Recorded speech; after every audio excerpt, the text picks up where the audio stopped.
Bienvenue sur Familimaliste, le podcast qui parle minimalisme en famille. Seul ou avec des invités, je partage avec vous astuces, méthodes et réflexions pour vivre une vie concentrée sur l'essentiel et débarrassée du superflu. Je m'appelle Hélène, je suis maman de 3 ados minimalistes et je suis ravie de vous accueillir sur le podcast. Si vous ne voulez rien rater des épisodes, abonnez-vous sur vos plateformes d'écoute.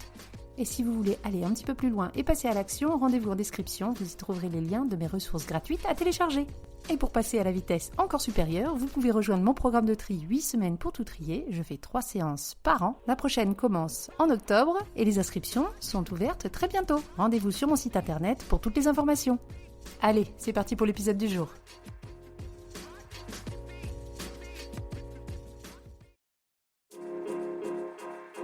Bienvenue.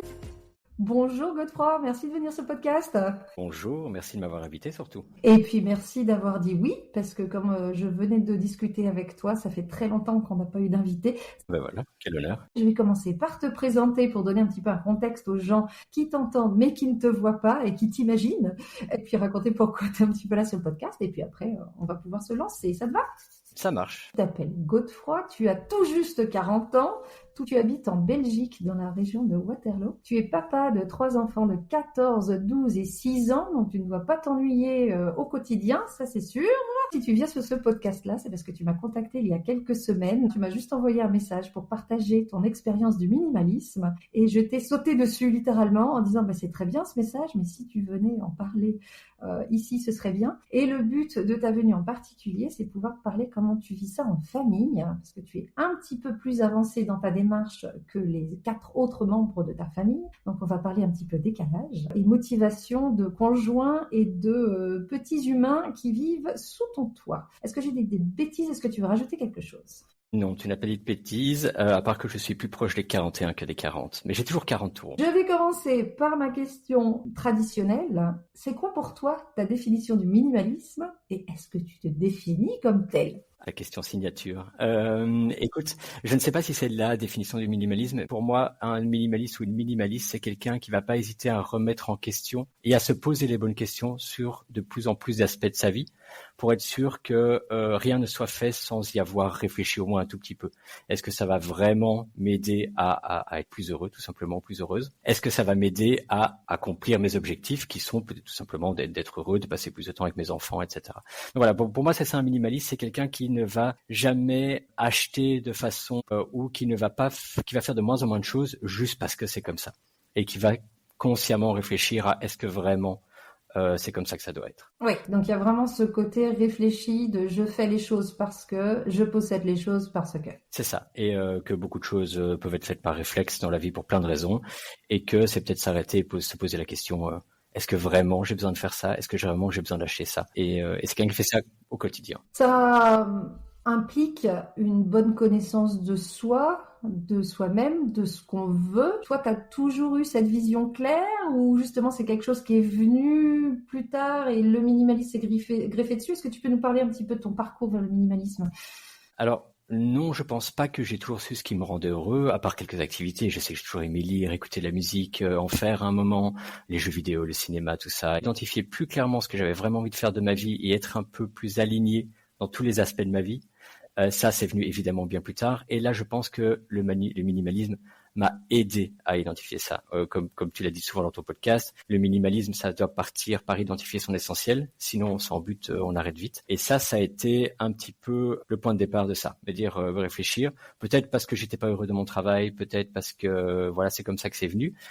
En fait, c'est venu peut-être comme beaucoup de gens par le reportage qui était passé sur Netflix, The Minimalist, parce que au-delà de l'aspect matériel, qui est vraiment le premier aspect qu'on voit, eux parlent aussi beaucoup de cette remise en question par rapport à la société en général, de consommation et donc de performance et donc de statut, etc. Et moi, là, à ce moment-là, je savais qu'il y avait quelque chose qui clochait dans ma vie. J'étais dans une grosse boîte privée avec tout ce que ça comporte, à la Google, à la GAFAM, comme on dit. Et ça ne m'allait pas du tout. Et je pense que là, le minimalisme m'a fait du bien en disant, voilà, si je veux changer des choses dans ma vie, ça commence d'abord par un nettoyage entre guillemets, et là le minimalisme a parlé à ce moment-là exactement comme il fallait. Ah oui, ça fait presque outil de développement personnel la manière dont tu t'en parles. C'était ça. Alors le côté pratico-pratique du début du minimalisme, finalement, c'est assez facile de commencer. Il y a beaucoup de choses pratiques qu'on peut faire pour commencer. J'étais un très gros collectionneur. J'avais beaucoup de BD, beaucoup de livres, beaucoup de Blu-ray, beaucoup de vinyles, beaucoup de tout.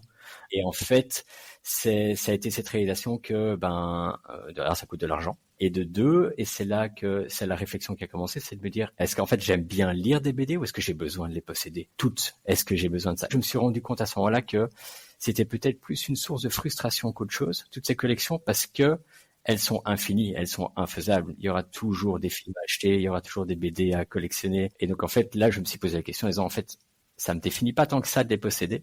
Ce qui me définit, c'est de les lire, d'en discuter avec les gens. Et c'est là qu'est venu, en fait, ça a été le point de départ de me dire, et en fait, si je me débarrassais de tout ça, est-ce que ce serait pas OK? Et ça a été vraiment le point de départ, plutôt le côté collectionniste culturel. Et t'y allais, j'y vais, mais j'ai peur, ou t'y allais plutôt hyper enthousiaste, t'as vu le truc, tu t'es dit, allez, vas-y, on tape dedans. Non, j'y vais, mais j'ai peur. J'y vais, Ouais. mais j'ai peur. En fait, pour tout à fait juste, on a commencé par aussi un gros désencombrement une fois, tu vois, la fameuse technique du jour 1, un objet, jour 2, deux objets, jour 3, et donc au final, tu t'en débarrasses de plusieurs centaines. Et ça a été très gai à faire, mais c'était vraiment le bazar de la maison qui est parti. Les pics trop, les trucs cassés, le facile, le pas. Rien qui me définit vraiment. C'est pas 3 bics et 2 porte-mines qui me définissent, en tout cas dans ma tête. Mais quand même, on a l'impression de se muscler un petit peu, ce truc de dire, OK, je me pose la question, est-ce que j'en ai vraiment besoin? Est-ce que j'en ai vraiment besoin de 2? Et donc après, je me suis attaqué à cette culture étape par étape. Si je reprends les BD, par exemple, j'ai commencé à me poser les questions. Est-ce que c'est parce que je les veux? Parce que quand des amis viennent, ça se fait d'avoir celle-là dans sa bibliothèque? Non, je me suis dit non, celle-là, c'est pas tout à fait mon univers personnel à moi. Si je devais en garder que la moitié, elle partirait. Et en fait, étape par étape, dans tous les domaines, j'ai réfléchi comme ça. Mais ça a été difficile. On garde une étagère sur les 4, et puis on garde 20 BD sur les 100, et puis on garde 10 BD, et puis on se dit, ça sert à rien de regarder 10 BD. Moi, ce qui m'intéresse, c'est d'en avoir de plus en plus. Si c'est figé à 10, c'est triste, ça sert à rien. Alors, ce que tu décris, si je reviens vraiment en termes de home organizing, pour le coup, c'est beaucoup de tri secondaire. C'est un truc qu'on entend souvent, ces gens qui ont l'impression que le tri ne finira jamais. T'as pas trouvé ça pénible, toi? Tu t'es pas dit, et t'as pas eu peur de, mais jusqu'où je vais aller? Alors, peur de jusqu'où je vais aller, et quand va arriver le moment où je vais regretter, ça, j'en ai eu peur. J'en ai eu peur souvent, mais ça n'est jamais arrivé. Ça a été excitant à chaque fois, en fait. Parce que systématiquement, quand je me débarrassais d'une partie de mes objets, qu'ils soient pratico-pratiques, que ce soit encore une fois de la culture ou quoi que ce soit, quand je simplifiais quelque chose, j'en avais très très vite les bénéfices. Et donc je me disais, à chaque fois, est-ce que je peux pas aller plus loin? Est-ce que je peux pas aller plus loin? Et c'était excitant de se dire, bon, ce truc-là que j'avais dit que non mais ça, en fait au dernier tri, je me disais, non mais ça, j'y toucherai pas par contre. Et quand même me dire, et en fait, si j'y touchais quand même. Et en fait, c'était plutôt excitant à chaque fois de se dire jusqu'où je peux aller dans les derniers aspects. À force de critères, comme tu expliques très bien dans ton podcast, j'avais mis des critères un peu clairs. Et en fait, ce qui est resté à la toute fin, moi j'adore le jeu vidéo, c'est mon métier maintenant. Et donc j'avais des livres qui parlent du jeu vidéo, bien illustrés, etc. Et donc j'avais beaucoup de raisons de les garder. J'adore les lire, j'adore les regarder, ça fait déjà 2 bonnes raisons, et je me dis que ça sera utile, moi ici je donne des cours maintenant, je dis que ça sera utile, quand je donnerai mes cours, je vais les utiliser. Je me trouvais plein de raisons. Et donc ceux-là, ils ont fait le chemin entre la bibliothèque et la caisse en carton plusieurs fois. Je me suis dit, voilà, je les mets dans la caisse, non, quand même, j'ai regretté cela. Et en fait, au final, un jour, ils sont partis, je les ai vraiment fait partir, et jamais j'ai regretté. Et ça a été quoi le déclic final pour ces trucs, en fait, pour qu'ils partent, ces manuels-là en particulier? En fait, me rendre compte que, en vrai, je me suis toujours dit que je les prendrais un jour et que je les feuilleterais, que je les utiliserais pour mes cours, par exemple, ou juste pour relire des passages. En fait, ça n'arrivait jamais. Et dès que j'avais besoin de support ou de me replonger quelque chose, je regardais sur Internet, je jouais au jeu même plutôt que de lire dessus. Et en fait, je me suis rendu compte que j'avais plus besoin de les garder. Et c'était le dernier bastion, l'objet qui était le plus aligné avec beaucoup d'aspects de ma vie, et quand même je m'en suis débarrassé. Et donc là, la peur de regretter a tout à fait disparu, et aujourd'hui j'ai pas peur de me dire et si on fait une erreur, ça se rachète. Alors évidemment, on va pas jeter l'argent par les fenêtres et c'est du gaspillage à plein d'égards, mais ça n'arrive pas du tout souvent en fait. Donc pour le peu d'objets, quel gain gagner pour le peu d'erreurs, si erreur il y a, parce que dans mon cas, j'ai pas regretté quoi que ce soit. Et en fait, pour donner un exemple concret, j'avais par exemple une collection de Blu-ray avec beaucoup des films que je voulais montrer aux enfants au fil. Quand ils grandissent, je veux leur montrer ça, des films que j'ai adorés. Et je me suis dit, comme ça, on les aura. Pas besoin d'être abonné. Et puis, quand on s'en est débarrassé, j'ai quand même regardé, ok, je peux le relouer sur YouTube au pire. Je Blu-ray, ce serait l'affaire de 3-4 euros. 3-4 euros, c'est pas cher payé pour ne plus avoir ça dans mon salon, ne plus avoir cet énorme entretien, pour ne plus avoir cette quête au prochain Blu-ray qui va me coûter de l'argent, etc. Et me dire, en fait, le jour où je vais revoir celui-là, ça me coûtera 3-4 euros. C'est beaucoup moins cher qu'un cinéma à la maison. Et donc, c'est pas grave. On va parler de ta famille dans un instant, mais pour continuer à donner du contexte un petit peu, t'es parti de loin, que t'as 40 ans, donc tes parents ont plus ou moins l'âge des miens, donc on connaît cette génération-là qui a eu tendance à tout garder, ils ont hérité de leurs parents, ils ont gardé des choses même des fois de leurs enfants, c'est les générations qui débordent. Toi, t'as grandi plutôt là-dedans ou c'était un peu plus mesuré? Non, j'ai grandi plutôt là-dedans et c'est encore d'ailleurs on en discute régulièrement avec mes parents parce qu'ils gardent beaucoup et maintenant ils ont les petits-enfants donc ils gardent et en fait les raisons de garder sont toujours là et se multiplient. On garde pour une personne, on garde pour les autres et puis mais la fois passée les enfants sont allés dans les bibliothèques et ont pris ça donc parce qu'ils ont pris 3 livres, je vais en garder 150. Bisous maman. Donc voilà. Mais oui, ils ont toujours gardé beaucoup. Et dans ma famille, avec mes deux frères, on avait aussi beaucoup, parce qu'on collectionnait tous beaucoup de choses.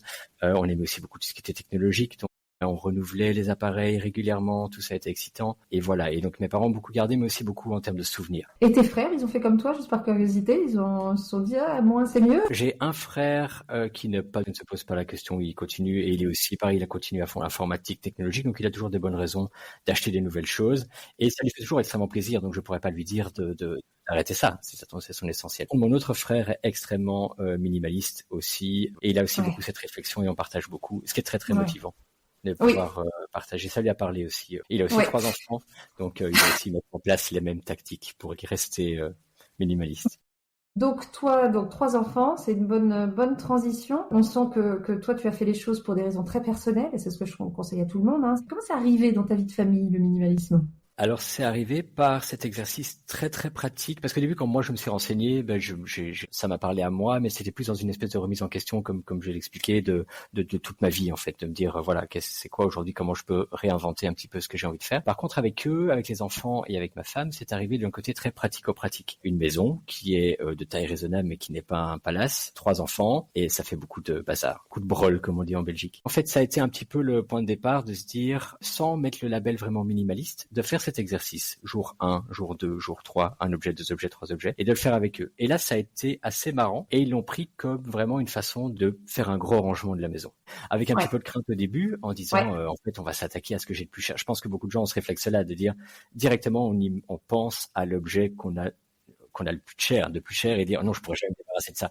Mais avant ça, il y a probablement 200 objets faciles dont on peut se débarrasser. Et ça a commencé comme ça. Et ça a fait beaucoup de bien à la maison. Ça n'a pas forcément continué pour eux après. Tout le côté justement du minimalisme, ça s'est réencombré. Il n'y a pas eu de remise en question, même si on a fait l'exercice avec eux. Qu'est-ce que vous aimez faire?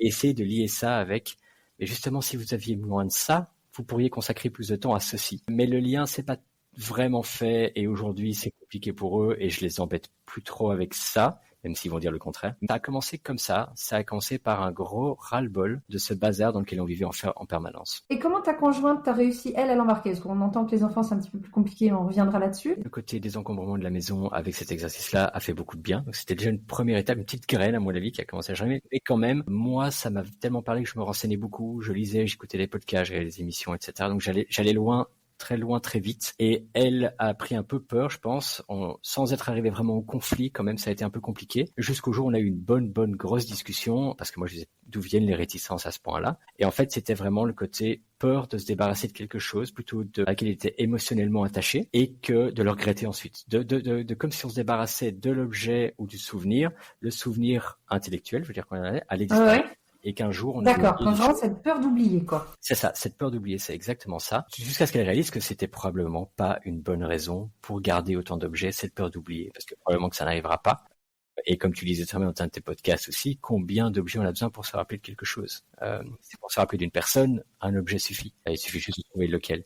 Et donc à partir de là, quand on a mis ça sur la table, elle a commencé à pouvoir regarder pièce par pièce et à revoir un petit peu ça en disant en fait, est-ce que j'ai vraiment peur de pas me souvenir de ça? C'est impossible que j'oublie ça. Que cet objet reste dans la maison ou pas, je n'oublierai jamais ça. Et en fait, c'est devenu un petit peu boule de neige et ça a marché de plus en plus. Ça a fait jusqu'au jour où elle a carrément pris sa boîte à souvenirs, où elle avait gardé le moindre écrit, le moindre chose de n'importe quel ami dans le primaire, etc. Elle a pris le temps de tout relire. Je crois qu'il y a eu beaucoup de sourires, beaucoup de larmes, mais de se débarrasser de 90% de cette boîte en disant que Voilà, il y a des choses qui ne disparaîtront jamais de son esprit, objet ou pas. Le fameux les souvenirs sont en nous et pas dans les objets. Et la réflexion de mon deuxième fils, qui pour moi est mon gourou minimaliste, c'est vraiment lui le plus minimaliste de nous tous, et qui dit toujours qu'il laisse sa tête faire le tri dans les souvenirs et qu'il ne veut pas se forcer à se souvenir de quelque chose. Si j'ai besoin d'un objet pour m'en souvenir, c'est que c'était pas le souvenir du siècle, quoi. J'aime bien cette idée de faire confiance à ton cerveau que il fera le tri, ça ira. Et c'est ce que j'ai remarqué qui marche aussi. Par exemple, je suis un fan des playlists sur Spotify, par exemple. J'ai peur s'il y a un morceau que j'ai bien aimé, le pire chose qui pourrait m'arriver, c'est qu'un jour il disparaisse de ma collection et que j'oublie que je l'ai aimé un jour. Et puis à un moment, à force au fil des années, je me suis dit, en fait, si vraiment je l'adore, il reviendra. Je vais peut-être l'oublier pendant 2 ans, mais un jour il reviendra. Je me fais confiance. Et s'il revient pas, c'est peut-être que je l'aimais pas tant que ça. Et voilà, et c'est comme ça que tu finis avec du tragédie dans ta playlist. Je sais reconnaître les fans de tragédie quand je les vois. Quand on a préparé l'épisode, tous les deux, tu parlais beaucoup de minimalisme et d'efficacité. Est-ce que tu peux nous en parler un petit peu, toi, de ça? En quoi tu fais le lien entre minimalisme et efficacité? Et en quoi l'un sert l'autre En fait, on essaie d'être le plus efficace possible et parfois ça va à l'encontre de nos essentiels, justement. On essaie d'optimiser. Je prends un exemple. Je sais qu'il existe aujourd'hui beaucoup de solutions pour faire des courses rapidement et surtout pas souvent. Je veux dire, on a une famille, on est 5 dans la famille. Je pourrais essayer de m'arranger avec des systèmes comme Collect and Go, voilà, pour dire je fais mes courses une fois par semaine. Mais en fait, si je prends la peine 2 secondes, je me dis en fait j'aime bien faire les courses. Alors je pourrais être efficace, je pourrais me dire que oui, je planifie, j'ai mes menus, j'ai même un système parce que j'utilise des programmes, je pourrais avoir un système où il me distribue des menus, etc., etc. Et je pourrais faire tout ça, mais j'ai l'impression qu'au bout d'un moment, ça me prendrait plus de temps d'entretenir ce système. Et tout ça pourquoi? Pour me permettre de moins faire les courses, qui est quelque chose que j'aime faire. Et donc en fait, il y a ce côté, c'est pas au final avoir des systèmes pour être efficace. On passe parfois plus de temps à entretenir ces systèmes qu'à faire quelque chose qui nous plaît et à juste en profiter. Et c'est un ancien addict des listes, qui fait des listes qui vous le dit. J'ai beaucoup travaillé en gestion de projet aussi, et là on fait des listes et des listes de listes, etc. Et j'essaye de revenir maintenant à une certaine simplicité aussi là-dedans, où justement le tri de ce qui est important va se faire naturellement si on se fait un peu confiance. Et donc, si l'efficacité devient une fin en soi, alors peut-être qu'on passe à côté d'autre chose. Et quand on reprend cet exemple des courses, j'ai la chance d'habiter à distance de marche de la plupart des magasins ici, et j'aime bien aller là-bas en marchant et prendre le temps. Et donc, en fait, rendre un système efficace et me priver de ce plaisir serait contre-productif. Et c'est là que j'en reviens à tout ce que je disais au tout début sur le minimalisme, c'est constamment se remettre en question. Oui, en fait, dire, j'ai un super système qui me permet de faire moins de courses, et dire, oh, stop, pause. En fait, j'aime bien ça. Je vais pas faire ce système. Voilà. Et c'est constamment un petit peu remettre en question ça, toujours avec cet essentiel en vue. Qu'est-ce qui me fait vraiment plaisir? Je pense que ça, c'est une histoire tout le temps de compromis aussi, mais qu'il faut essayer de pouvoir bien identifier. Par exemple, j'adore la musique. Et donc, l'objectif évident quand on aime la musique, c'est d'avoir une bonne installation sonore. Et donc, au fil des années, je me suis acheté un ampli, je me suis acheté des baffles, je me suis acheté des câbles, je me suis acheté X, Y, Z, et je commençais à avoir un son qui tenait la route. Mais du coup, ça devenait compliqué d'écouter de la musique, parce qu'il fallait commencer à sortir le vinyle, il fallait commencer à faire ça. Il y a bien un câble qui craquait, donc il faut le changer, il y a un baffle qui est pas bon, etc. J'ai déjà tout essayé, et en fait, avec ces réflexions du minimalisme, je me suis dit, ok, je vais faire un compromis. Le son sera probablement un peu moins bon que ce que mon installation est maintenant, mais j'ai tout vendu, et j'ai acheté un unique baffle à mettre dans mon salon, dans la pièce principale, et c'est tout. Un câble, un baffle. Alors oui, j'ai fait un petit compromis sur ça, mais par contre, j'écoute de la musique tout le temps, parce que maintenant j'arrive, j'appuie sur un bouton et c'est parti. Je reviens un petit peu sur ta famille. Donc, je suppose que tu as essayé de leur faire des heures, compris leur chambre, leurs jouets, leurs vêtements, tout ça. Est-ce qu'il y a eu des victoires quand même? Comment tu as réussi à leur faire se débarrasser de certaines choses? Puis dans quelle mesure, quoi? Alors, il y a eu des petites victoires. Je pouvais prendre mon fils, donc qui a 12 ans, était fan de Lego. Par contre, il n'aimait pas construire et inventer. Il voulait acheter les Lego, suivre les modes d'emploi, les construire, et puis c'est tout. Et il jouait pas spécialement avec. Mais sa chambre était de plus en plus encombrée de ça, et il avait pas non plus cette envie d'en faire des belles étagères et partout. Et en fait, à force de discuter avec lui, on a réussi à lui dire, en fait, qu'est-ce que t'aimes là-dedans? Est-ce que t'aimes les faire et les construire? Évidemment, oui. Et donc, est-ce que tu crois pas que ce serait un meilleur plan de dire, j'achète un Lego, je le construis, je le vends, ce qui me permet de racheter un Lego, de le construire et de le revendre. Et on est même arrivé jusqu'à un moment où il a loué des Lego. Il y a des organisations qui permettent de faire ça, de louer un Lego. On le monte, on le démonte et on le rend pour la personne suivante. On a 2-3 semaines pour le faire. Ça a été difficile pour lui Parce que finalement, il a fait la même chose, c'est-à-dire prendre un Lego, le construire, et puis ne plus rien en faire. C'était compliqué pour lui de dire, oui, mais c'est pas moi qui l'ai acheté, je peux pas le garder possession. Mais en fait, il est quand même rentré dedans et s'est dit, en fait, c'est vrai que c'est bien, c'est ça l'activité. Dans les Legos, c'est pas les garder qui m'intéressent, c'est les construire. Ça a été une petite victoire. Et on essaye régulièrement, comme je dis, pour l'instant, le minimalisme, c'est un gros mot, il faut pas le prononcer à la maison. Enfin, il reste gentil avec moi, hein, mais voilà. Mais par contre, on a quand même souvent la discussion de qu'est-ce qui te ferait plus plaisir, d'acheter ce petit truc que tu as vu là maintenant et que tu savais pas que tu le voulais, ou de continuer ta collection de mangas. Parce que voilà, l'argent pousse pas sur les arbres, tu décides d'acheter quoi. Rappelle-toi du plaisir que tu as quand tu lis le prochain One Piece. Et est-ce que ça vaut la peine de sacrifier ce plaisir que tu connais pour acheter ça? Voilà. Alors parfois, évidemment, il craque, ça reste un enfant. Bien sûr, mais au moins, il s'est posé la question. Au moins, la réflexion. réflexion est là, même si toi, tu trouves que ça, tu lui poses la question, il va te dire, je préfère ça, et t'as envie de dire, non, mauvaise réponse. Ouais. C'est pas ça. Mais au moins, même si c'est entre guillemets pas la réponse que tu voulais ou la mauvaise réponse, au moins, il s'est posé ça. Et je trouve que c'est important d'éduquer nos enfants, en tout cas, moi, ça fait partie de mes valeurs, sur oui, pourquoi j'ai ces objets-là? Combien de temps ça va me mettre pour économiser cet argent-là? Est-ce que c'est du temps que j'ai envie de passer à, voilà, faire le ménage, travailler sur mon petit job à côté, enfin voilà. Je pense que c'est des bons réflexes à avoir. Donc tu as eu cette petite victoire-là avec ton fils. Les défis, j'ai cru comprendre que c'était ta grande qui était un petit peu plus réticente peut-être à avoir une chambre un peu plus allégée. Alors oui, donc on est passé par plein de phases. Et en fait, on s'est dit, d'accord, ta chambre, c'est ton sanctuaire, on n'y rentre pas et t'en fais ce que tu veux. Mais par contre, les pièces de vie, ça, je suis désolé, mais on va être intransigeant. Parce que là, on vit tous dedans. Et au final, de dire, deviens minimaliste, encore une fois, elle veut plus l'entendre du tout. Absolument pas. Et dire, voilà, ça pourrait l'aider. Si elle le voit pas, j'ai arrêté de forcer. Voilà. C'est pas du tout ça. Mais par contre, on exige que, et ça, par exemple, quand on part le matin ensemble à pied à l'école, ben, nous, on est prêts parce que c'est facile d'être prêt et rapide d'être prêt. Et elle est plus souvent en retard ou plus souvent elle a oublié quelque chose. Donc, il faut qu'elle fasse un aller-retour dans les étages et qu'elle revienne. Elle nous rejoint en courant parce qu'on est déjà à la moitié du chemin. Et comme on le disait juste maintenant, j'ai pas envie de lui faire la morale maintenant et le minimalisme. En tout cas, j'ai plus envie de commencer à me battre, mais j'espère que certaines graines vont germer. Quand nous, systématiquement, on part de façon plus cool et plus détendue le matin, peut-être qu'un jour, ça va, bon, ok, je vais pas le dire à papa, mais je vais essayer un ou deux trucs. Ce qui est intéressant dans ce que tu dis, ça revient sur des choses qu'on entend souvent. On ne peut pas forcer quelqu'un à aller là-dedans, parce que de toute façon, désencombrer ou vivre de manière minimaliste, même dans du minimalisme immatériel, ça reste une démarche personnelle. Et tant que la personne qu'on a en face de nous va pas souffrir d'être en retard tout le temps, de courir tout le temps, de chercher ses affaires tout le temps, de passer plus de temps à faire le ménage, de s'engager dans trop d'activités, du coup d'avoir l'impression de s'éparpiller. Quelqu'un qui vient et qui va te dire, écoute, moi je le vois que tu cours partout, moi je le vois que tu oublies de rappeler des copines, moi je le vois que pour faire les devoirs c'est compliqué parce qu'il faut trouver le cahier de maths qui se retrouve sous une pile de vêtements parce que le matin tu dois tout sortir parce que tu vois pas ton inventaire.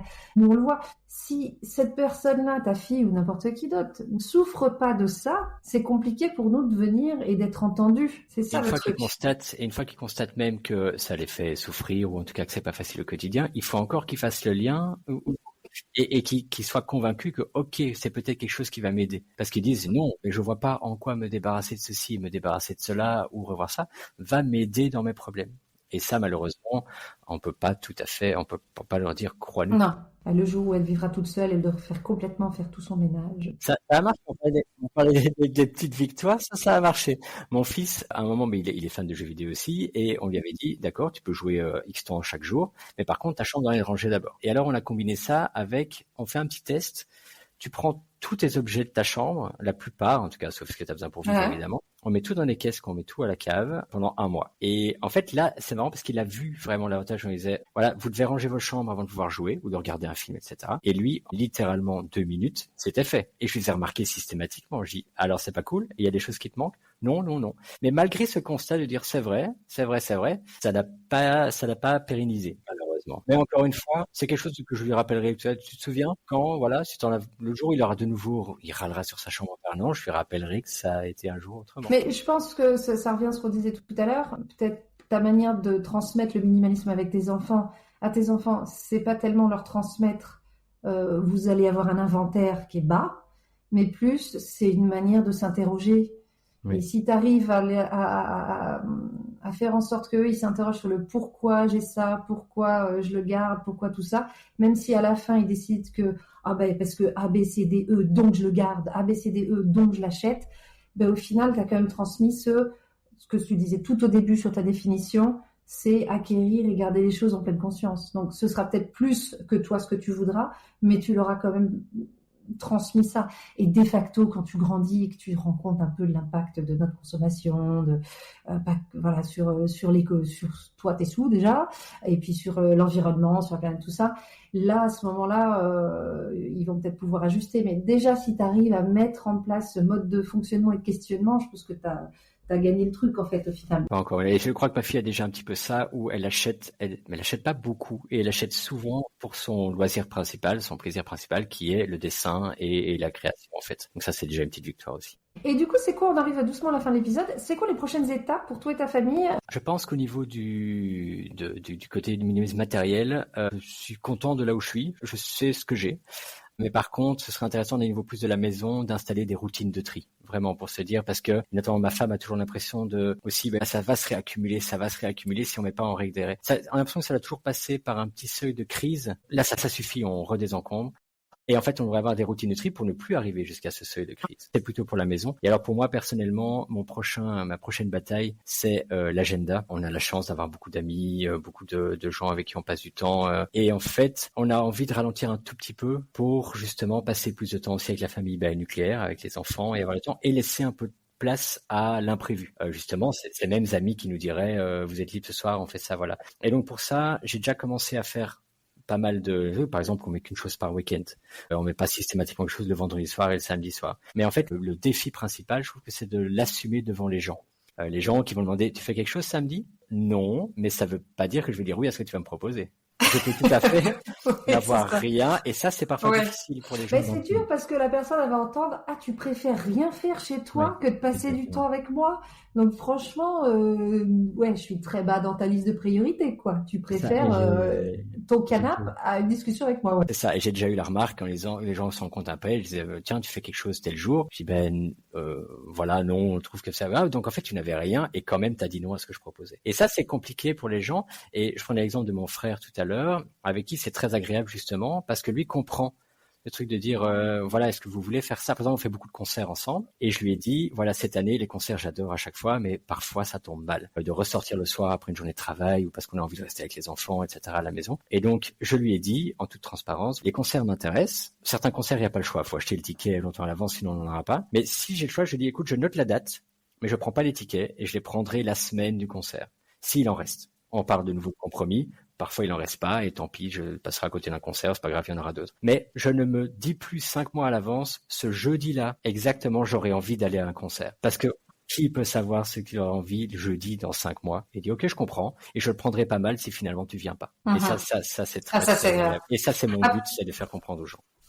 Est-ce qu'il n'y a pas c'est pas juste un changement de langage? Après, je vais passer pour une enfumeuse de première, mais au lieu de dire aux gens, j'ai rien, c'est plus de dire, en fait, t'as quelque chose. C'est juste que t'as prévu de t'occuper de toi. J'ai prévu de me reposer. Si on change notre langage de rien sur c'est quelque chose, en fait, de rien faire, peut-être que ça passe mieux, j'en sais rien. C'est ça, oui, je pense. En tout cas, par exemple, ce qui passe bien, c'est systématiquement quand on a dit on fait qu'une soirée par week-end, on fait une soirée cinéma avec les enfants. On se choisit un film, on se met à 5 dans le canapé, on a choisi ce qu'on mangeait, etc. Et en fait, ça, parce que c'est un bon moment famille, les gens sont beaucoup plus prêts à l'accepter et dire ah ok, je comprends, c'est un moment entre vous, etc. Et en fait, pouvoir dire de plus en plus souvent, vous avez quoi ce week-end?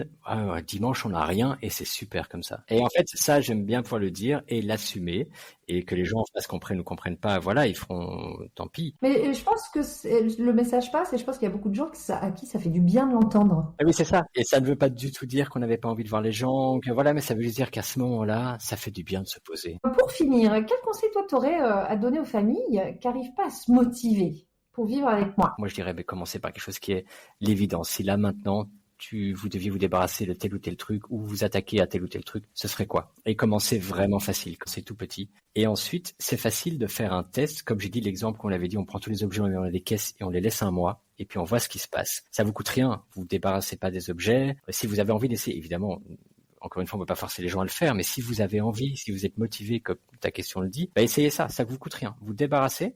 Au pire, vous ferez les poussières quand tous les objets seront pas là, et vous voyez s'il y a un changement et quel changement. Et si oui, ça peut être le début de quelque chose. Voilà. Ça, c'est un super test. Ouais. Et c'est un test qui coûte rien et qui n'engage à rien et vous ne regretterez rien. Donc voilà. Avant qu'on finisse, il y a quelque chose qu'on n'aurait pas discuté, un dernier message que tu voudrais faire passer, à part dire à ta fille de ranger sa chambre? Ce n'est plus mon problème. Mais par contre, range le salon, s'il te plaît. Que j'espère qu'ils ne m'en voudront pas d'avoir parlé d'eux, parce que c'était leur grande crainte quand j'ai dit que j'allais passer dans le podcast. Ils m'ont dit, ah non, tu vas raconter qu'on ne veut pas de minimalisme. Non, ça va.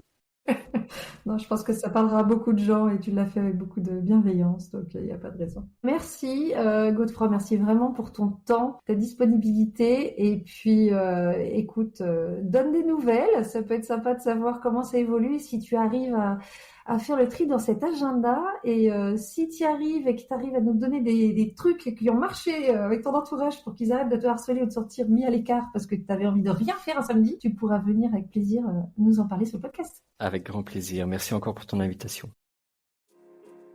Et voilà pour l'épisode de jour, j'espère qu'il vous aura plu. Si c'est le cas et que vous ne l'avez pas encore fait, merci de vous abonner sur vos plateformes d'écoute, de me laisser des cœurs, des étoiles ou même des commentaires sur Spotify. C'est la meilleure manière de faire connaître ce podcast au plus grand nombre. Pour aller un petit peu plus loin, je vous propose d'aller en description pour retrouver toutes les ressources gratuites comme ma liste de tri pièce par pièce. Si vous voulez rentrer en contact avec moi pour me poser des questions, suggérer des épisodes ou même venir témoigner à ce micro, vous pouvez le faire par email ou sur Instagram. Là encore, tout est dans la description. Je vous dis à très bientôt pour un nouvel épisode et en attendant, n'oubliez pas, vivre avec moins, c'est vivre avec mieux.